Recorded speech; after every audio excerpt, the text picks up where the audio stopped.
Hello friends आउ एक नूतन video को आपको स्वागत जनाऊँ फ्रेंड्स।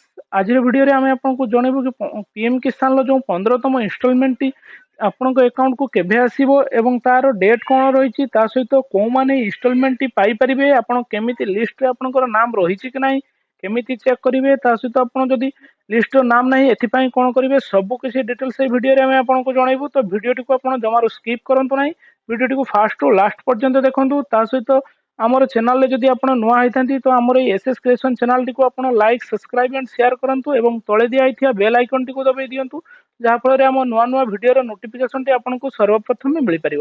तो फ्रेंड्स देरी न करी चलतु वीडियो स्टार्ट करवा।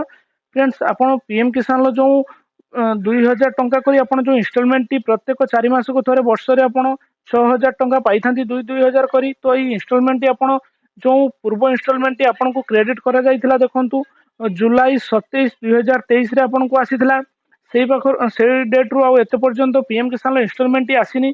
तो एबे यह प्रत्येक 4 मास को थोड़े क्रेडिट करा जाए हिसाब से आपनकर नवेम्बर रे आपनको जो पीएम किसान इंस्टॉलमेंट टी आपको रिसीव होबो एवं डेट टी मध्ये हम एठारे कहि रखुछु नवेम्बर 27 तारिख एठारे गूगल सर्च रे आपण जदि PM Kisan next installment date लेखि सर्च करछन तो एठारे देखि पारथिबे इनफॉरमेशन टी आपको शो करूची। It was to inform that PM Kisan 15th installment 2023 due for April में 2023 quarter it was release 27 November 2023।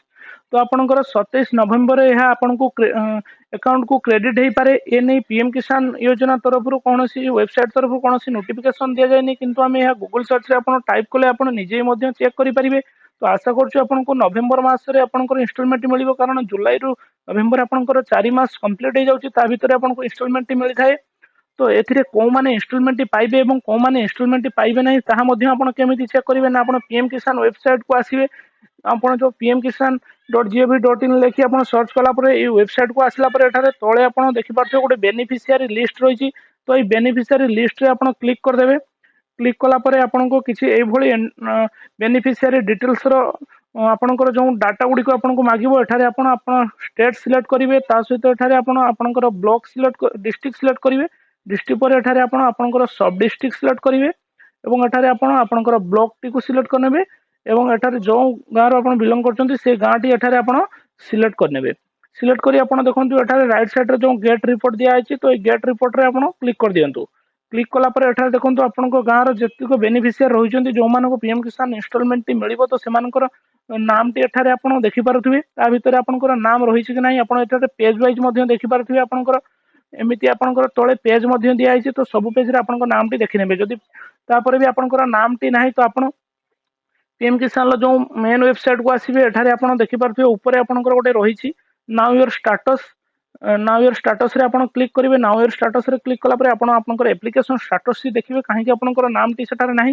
एठारे देखंतु एंटर रजिस्ट्रेशन नंबर मागुची जदि रजिस्ट्रेशन नंबर पीएम किसान आपनको जणा अछि तो ठीक अछि जदि जणा नाही तो एठारे आपण नाउ योर रजिस्ट्रेशन नंबर रे क्लिक कला परे एठारे आपण किछि डिटेल्स मागिबो। डिटेल्स मागिला परे आपनकर जो मोबाइल नंबर किंबा आधार माध्यम रे आपण आपनकर रजिस्ट्रेशन नंबर टी जानि परिबे एवं रजिस्ट्रेशन नंबर टी देई आपण आपनकर स्टेटस चेक करनियंतु आपनकर सब किछि ओके रहिछि कि नाही जेमिति कि आपनकर केवाईसी किंबा आपनकर जो बैंक डीबीटी एवं आपनकर लैंड सीडिंग जदि कोनोसिटी न रहिछि तो आपण केमिति ताको यस करिवे। आमे आगो को मध्य वीडियो रे आपनकर आधार डीबीटी एवं ई केवाईसी ता सहित हमर जो आपनकर लैंड सीडिंग रो वीडियो मध्ये आगो को अपलोड करिया को जाउछु। तो आपण हमर ए चैनल टी को आपण सब्सक्राइब करनियंतु एवं तळे दिया था बेल आइकन टी को दबाई दियंतु जहा फल रे आमे जो वीडियो टी अपलोड करिवे याको नोटिफिकेशन माध्यम रे आपण सर्वप्रथमे पाई परिवे। एवं ता सहित जदि आपनकर अन्य कोनोसी इशू रहिछि आपण ए वीडियो रे हमकु कमेंट करिवे। आमे कमेंट कला परे आमे आपनकर कमेंट रो आंसर देबा को निहाती चेष्टा करिवु। एवं देखंतु एठारे गोटे पीएम किसान वेबसाइट रे आपनको ई केवाईसी रो गोटे नोटिफिकेशन दिया आइछि। देखंतु आपण पीएम किसान लो जदि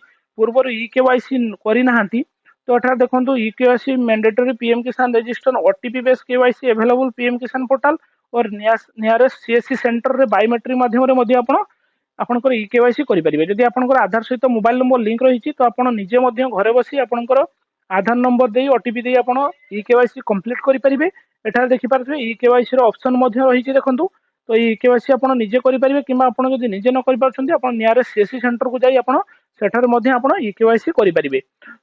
तो ई केवाईसी कंप्लीट हो गला परे आपनकर ଇନଷ୍ଟଲମେଣ୍ଟ ଆପଣଙ୍କୁ ଯଦି ପୂର୍ବରୁ ଆସି ନଥିବ ତ ନିହାତି ଆପଣଙ୍କର ଇନଷ୍ଟଲମେଣ୍ଟ ମଧ୍ୟ ଆସିଯିବ। ଇକେୱାଇସି ପାଇଁ ଦେଖନ୍ତୁ, ଇକେୱାଇସି ରେ କ୍ଲିକ୍ କଲେ ଆପଣ ଆଧାର ନମ୍ବର ଦେଇ ଆପଣ ସର୍ଚ୍ଚ କରିବେ, ଆପଣଙ୍କ ଡିଟେଲ୍ସ ଆସିବ, ସେଟାରେ ଆପଣ ଓଟିପି ଦେଇ ଆପଣଙ୍କର କେୱାଇସି କମ୍ପ୍ଲିଟ୍ କରିନିଅନ୍ତୁ। ତ ଆଶା କରୁଛି ଦର୍ଶକ ବନ୍ଧୁ ଆମର ଭିଡ଼ିଓଟି ଆପଣଙ୍କୁ ଭଲ ଲାଗିଥିବ। ଯଦି ଆମର এই ଭିଡ଼ିଓଟି ଆପଣଙ୍କୁ ଭଲ ଲାଗିଥାଏ ତ ଆମର এই ଏସ୍ଏସ୍ କ୍ରିଏସନ୍ ଚ୍ୟାନେଲଟିକୁ ଆପଣ ଲାଇକ୍, ସବସ୍କ୍ରାଇବ୍ ଆଣ୍ଡ ସେୟାର କରନ୍ତୁ ଏବଂ ତଳେ ଦିଆଯାଇଥିବା ବେଲ୍ ଆଇକନଟିକୁ ଦବାଇ ଦିଅନ୍ତୁ, ଯାହାଫଳରେ ଏଇଭଳି ନୂଆ ନୂଆ ଭିଡ଼ିଓର ନୋଟିଫିକେସନ୍ ଆପଣଙ୍କୁ ସର୍ବପ୍ରଥମେ ମିଳିପାରିବ। ତ ଫ୍ରେଣ୍ଡସ୍ ଆଜି ପାଇଁ ଏତିକି, ପୁଣି ଦେଖା ହବ ଆଉ ଏକ ଭିଡ଼ିଓରେ। ନମସ୍କାର।